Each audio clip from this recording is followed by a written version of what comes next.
Hi, everyone. This is Lisa Tuvey here from Winnipeg, Canada. I'm really excited to have a special guest with me on this recording today. Mr. Liam Phillips is with us, and he's the Talking to the Entities facilitator. So good morning. It's afternoon here in Canada, but good morning to you. Yeah, good morning, good evening, good afternoon, wherever you are in the world. And Lisa, I've got to correct you. I'm sorry, but it's not Mr. Liam Phillips. It's Lord Liam Phillips. I actually am a lord. Lord. Yeah, Lordy. Not many people know that. Lordy, what have I got myself into? Yes, maybe Lord of the Flies, but that's another story. Yeah. So, yeah, what are we going to talk about this morning, Lisa? Oh, there's so many avenues, so many places we can go with this. We are hosting, you are doing a North American tour, and we're excited to have you coming to talk about, well, a variety of things, but talking to the entities, the tools, access consciousness. And I'm sure that those that are watching are wondering a little bit more about you and how you got involved with all of this. It's really interesting, Lisa, because last night I'm just creating a little ebook, which will hopefully be available in a week or two, about at the moment it's called Entities 101. So there's a lot of misinformation out there about entities. I look at it from 3 points of view. Or there are 3 points of view about entities, one being the psychological, the other being the spiritual, and another one being the Hollywood. And many of us have been brought up with the Hollywood points of view. I can't remember the name of that movie where the woman's head spins round and she vomits everywhere. It was back in the 80s. Can you remember it? Exorcist. The Exorcist, that's the one, yeah. Well, I watched that when I was 17 on a little black and white TV that was this big, and it scared the living Jesus out of me. And that was one of the times when I went, well, if that's what entities is all about, I don't want it. And I'd already put up my barriers way before that, but that sort of cemented those barriers to entities. Then as I started to look at my life from this reality's point of view, I was a teacher, and I started to look at the psychological side of things. And what I found with the psychological side of things is it's always about trying to get the person that has the quote unquote problem or disorder fitting into this reality. And that doesn't work for people like us. It doesn't work for people that can talk to entities, because that doesn't fit into this reality. So what happens there is that then you just get labeled. You get labeled with a disorder like multiple personality disorder, which can often just be a sign or a symptom or an indication that the person has just got a capacity with entities, and there's a lot of entities coming in and taking over the person's life and body. And once we have that information and awareness, we can actually use these tools to change it. So that's two. The third one is the spiritual stuff. So as I started to move into more meditation practices, I was an alcoholic, and the psychological point of view was not helping me change that.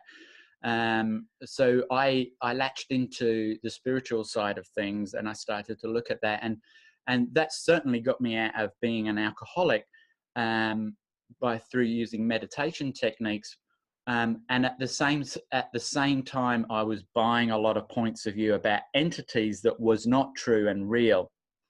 And when we buy another person's point of view about what entities are, what they aren't, how they can affect us, et cetera, et cetera, et cetera, and let's blame it on the entity rather than what could we be communicating here, what can we be receiving here, et cetera, and actually looking at what is. When we look at it from the spiritual point of view and we buy those points of view, then we don't get to what is actually true and real, as I just said, and then we're putting other people's points of view. And like yesterday, let me finish my sentence. you're putting other people's points of view as bigger than you. When you do that, you actually create an entity or an energy, and often that is a demonic energy. And a demon energy is something that wherever you make something greater than you, it gets to control your life. And so from my point of view, that's what was starting to occur when I was doing things from the spiritual point of view. Then along came these access consciousness tools and talk to the entities.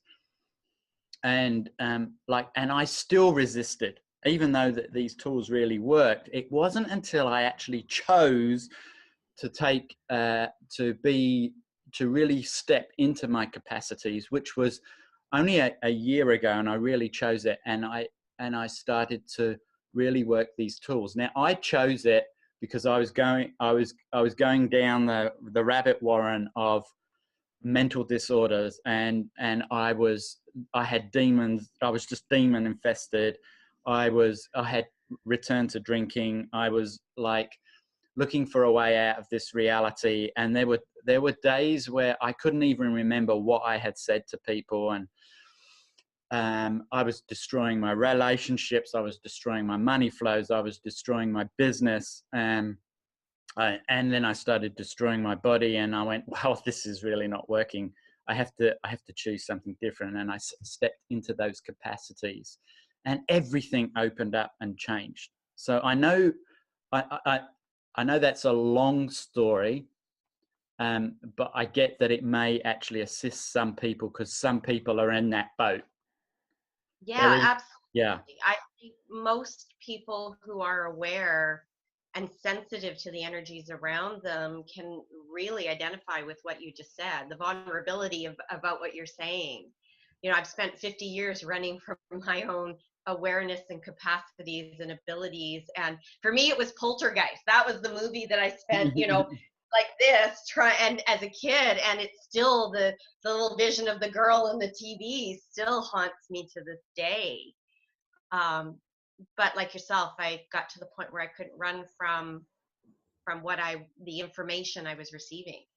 It was, for me, it was body pain. It was the, you know, debilitating, people will call it autoimmune disorders or arthritis, or right. And I had some experiences that just really made me wonder, what was this? Because no one could diagnose really the problem, right? There was always a mystery problem that could never be diagnosed. And so it was through the tools. I think we met initially through a video similar to this that you did back in January. And I'm blown away by what you've taught me and how I've applied it and how much it's changed my day-to-day experiences. Yeah.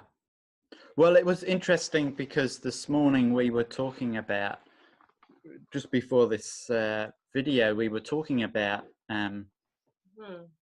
the accident that has occurred in Canada, and like my point of view about it is so different to other people's. A lot of people, even here in New Zealand, which is halfway across the world, they are so devastated by it. And I can understand that. But with these tools, it's like what occurs in a situation like this is when so many people start to go into the thoughts, feelings, and emotions, we actually make a big blob of energy, and we glop and glom everything together, and it becomes very significant. And people such as yourself that are very sensitive to entities and thoughts and feelings and emotions, it can really, really affect your daily life, even though that you may be a happy person. And then you start waking up depressed and wondering what that is about. And if you have that capacity to talk to entities, when an accident occurs like that, then the entities know you can hear them. So they're knocking on your door, but we tend to resist it. And in that resistance, our lives start to become heavy. With the talk to the entities tools, we teach you how to become more aware of when entities are trying to communicate with you. And then once you have those tools and you start to learn them and practice them and start lowering your barriers, you can start to receive the gift that is in such terrible situations. And the gift in this is, my question would be, what is the awareness? What is the consciousness that we can have here? And I bring it up right now is because it's a hot topic, and also because there'll be a few people that will listen to this and will be going, oh, wow, yes, I'm aware that these people that have died, they are now entities and they're talking to me. And then our barriers start to lower to the spirit world, and the spirit world is big, yeah, but we have got such a barrier because, bringing it back to our original conversation about the spiritual, the psychological, and the Hollywood points of view, all of those create barriers and create separation. And so we're constantly separated from all of the energies of entities, of consciousness, of so many things, because we've bought the point of view that if we were that vulnerable, that it would be overwhelming. And that is one of the biggest lies that's on the planet. When our barriers actually go down, when we're actually willing to receive different possibilities and receive everything without a point of view, you are not overwhelmed. You have more choice, and then you can choose to create your life. So you're not pushing against. You're not using huge amounts of energies to push against the entities that are trying to connect with you or communicate with you or gift to you. And you're not pushing. You're not all using all of that energy to hold those barriers and walls in place. You can use it to actually create your life, your body, your money flows, your relationships, everything that's in this reality, that if we're willing to be vulnerable, we can have so much more. And we don't have to live in this tiny little box that this reality tells us to. So that's the ultimate target of Talk to the Entities. Absolutely. I totally identify with exactly what you're saying. Prior to these tools, which is not that long ago for me to actually begin using them, only about a year ago that I really had my first access awareness, we'll say. Prior to that, everyone around me was practicing amazing modalities, but everything was still sticking to me. Do you know what I mean by sticking? It was just like it was stuck all over me, and nothing was working. It didn't matter what the modality was. I was shielding. I was calling in my guardian angels. I had crystals hanging off every part of my body. It just didn't matter. None of that was really working because I was just blocking it. I wasn't putting my barriers down. The minute I put my barriers down and began to receive, and part of it was my own hang up, and this might be very vulnerable right now to share, but I didn't want to be known as that girl. I didn't want to be, like you're saying, Hollywood. I didn't want to suddenly have a camera crew and be this medium telling you, what your dead grandmother wanted to share. I just didn't want to, the stigma or whatever around that. I didn't want to be that, but I didn't realize it was so much more, that there was so much more within it. And, and what I could receive and how I could benefit from that, and not putting all my energy over there meant that physically my body was not so tired, and it was more relaxed. So a lot of that body pain was gone that I was experiencing. Yeah, and it's interesting you use the word medium, because I'm probably the worst medium in the world. I really don't care about people's talking to people's grandmothers and stuff, unless it's going to create more ease and joy and more awareness and consciousness. And we buy these Hollywood points of view that that's what it would look like if you were a medium. But you can have a quote unquote ordinary life and still be able to talk with entities and use it to create and generate something way beyond this reality. It's the funny thing is that when we put our barriers and walls up to being, I'm trying to get my hand in the video there. You look like a mime. Those walls and barriers up. It's like we actually cut off a lot of who we be, and people like us. People like you because of who you be, not what you do. It's not it's not the box that we're that people are interested in. They're interested in you. Oh wow, you're different. Yeah, it's always the point of difference that creates more for us. If you look through history at every person that has ever had an inquiring mind and created something greater, musicians, artists, scientists, statesmen, healers, all of these great people, authors, you know, it's Inventor. always been their point of difference. And the one thing is that they're all very vulnerable, at least in the area that they're really great at. And then people love them. You look at Nelson Mandela, for instance. I mean, he was an amazing, amazing man, and he was very, very vulnerable, and he changed the world. Yeah. Now, I'm not saying that you have to like literally be like a Nelson Mandela and change the world in that way. But when you lower your barriers, you can receive like nature spirits and the energy of the earth. You can receive entities that are trying to communicate to you, gift to you. You can start to perceive where other people are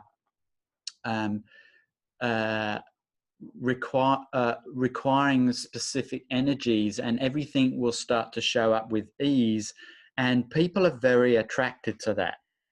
And so that vulnerability, and I'm sure a lot of people that are watching this, they already have that, you know, like you're sitting on a bus and somebody will just start to come sit next to you and they pour their life story out and you're going, why is this person telling me this? It's because you're vulnerable and you're willing to listen without judgment. And that is rare in this reality. It's getting more. It's getting more and more. And the more classes that I'm teaching and facilitating around the world, and all the other Talk to the Entities facilitators, that's becoming more and more the norm. You know, what if vulnerability and talking with entities and having an interest in being conscious was actually the norm and not the weird? What if the new weird was normal and all of that other stuff was a thing of the past? Yeah, I like that. Yeah, me too. How does it get any better than that? We hope you like that too. I believe I'll be in Winnipeg on the last weekend of May, if I Yeah, remember correctly. I have the details here. We are looking at introduction classes May 25th, and then the 26th and 27th is the beginning class of the Talking to the Entities. Yeah. Now, there are a couple of prerequisites. One, you have to be in a body, okay? For the intro class, we have a lot of entities come, and if you're like me, when I first went to my first intro class, I couldn't get there because there were so many entities around me saying, no, don't go. Oh my God, I'm so nervous. What will happen? You know, like, don't listen to that. I was lucky because there was another class 2 weeks later, and I went to that. And when I went to that class, I realized, oh my God, it was the entities. It was stopping me from actually creating what I want, more ease, you know? So, so even if you don't want to come to the 2-day class, and this is new for you, come along to the intro, because we will be giving you a way of clearing entities that are bothersome, and we'll also be giving you a way to start to talk to entities, and we'll also start to clear your points of view that stop you from having ease in this area of your life. And it does affect your money flows and your relationships and your businesses. And And if you're not sure that you want to come to the 2-day class, that's okay. You can come to the intro class and you can make your decision there. It's not a problem. You do have to have done bars to do the 2-day class. There are no prerequisites for the intro class. So if you're planning on coming to the 2-day class, you have to have done the 1-day bar access bars class. Cool. We may put one on the day before. I'm not sure yet. Right. We'll see what For what those it last requires. minute. I know I'm talking to those people that like to leave everything to the last minute, like Lisa. Yeah. No kidding. I got it all planned in my head, right? It's all energetically being planned. And there is registration can be done on the website. So should we direct people for any of your classes that you're running? Because you are in demand, not just for talking to the entities, but you're running other classes all around the globe. So how can they find you? Yeah, so you can go to www.accessconsciousness.com/Liam Phillips, and then all my classes are listed there. And actually, funnily enough, I'm only doing Talk to the Entities classes at the moment. Right now. Yeah. It's like, I opened that door probably a couple of years ago when I was in Japan, and I was in a town called Iga, which is where the ninjas come from. The whole town is a ninja town, and we had classes there, but nothing was happening. And I'm going, oh my God, what do we do? So we went out for the day to this beautiful waterfall, and whilst I was at the waterfall, all these nature spirits came and talked to me, and it was a bit bizarre because it wasn't the first time, but the intensity of it was like intense. And when we got into the car and we drove home, I said, "Stop the car." I was with my hosts and my translator and my good friend Andrew Rigg. I said, "Stop the car. We've got to. I'm telling you this right now. The entities or the nature spirits have just told me we've got to do a class on nature spirits." And within 12 hours, we had a class, I think, of 14 people. And this is the change that can occur when you're actually willing to be vulnerable and ask questions and communicate with entities. And since then, the Talk to the Entities classes have expanded in my reality, and it's something. Well, my story at the beginning. Listen to that. Blah blah blah. Blah blah blah blah blah blah blah. Have you got a question? No, I'm just listening and enjoying every bit of this. So, is there anything else that you'd like to share with them on closing?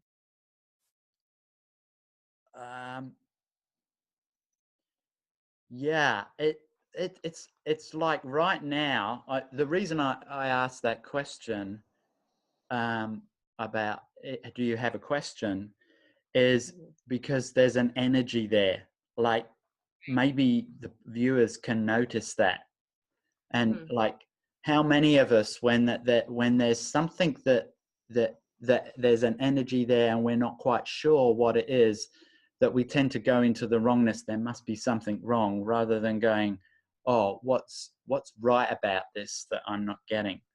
So Right. So this is a really great tool, especially with entities, is like and what we were talking about earlier. Oh, okay, cool. So the busload of kids has just shown up. So Right. So wow. So it's sort of like, instead of going into all the pain and the suffering and the grief, what if we looked at it and we asked that question, what's right about this that I'm not getting?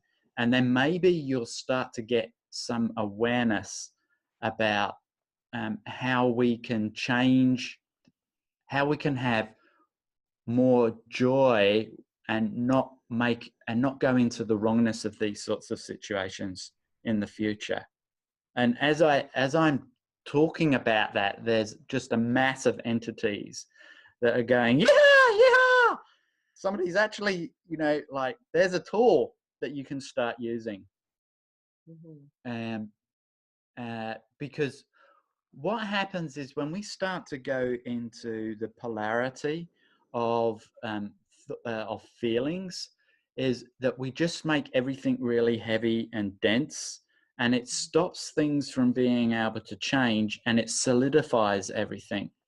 And when we're functioning from that solidification, it's not fun, it's not joyful, it's not expansive, and we actually trap those very beings that we are feeling quote unquote sorry for, or whatever the feeling is.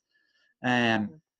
One of the great uh, movies that I suggest people watch is The Lovely Bones, and that is a good, not from the Hollywood point of view, but from an awareness point of view, about how when somebody dies, how our thoughts and our feelings and emotions can keep them in a state of limbo of not knowing what's going on, and how it keeps the person that is still alive in this state for many years sometimes, that they can't let go, and because there's still this relationship between them, and it keeps both parties from going on and having more choice and more creativity in their life and creating their life. So that one tool, if you are in that space of like there's an energy and you're not sure what it is, or if you're tapping into all of those entities that have died and you're feeling low and terrible about it, and that's not a wrongness, it's just like, what if you use that tool? Is this, what's right about this that I'm not getting in this 10 seconds? And you might start to find that it starts to lighten up and shift, and you get a different awareness. I'm just looking at how big my hands are.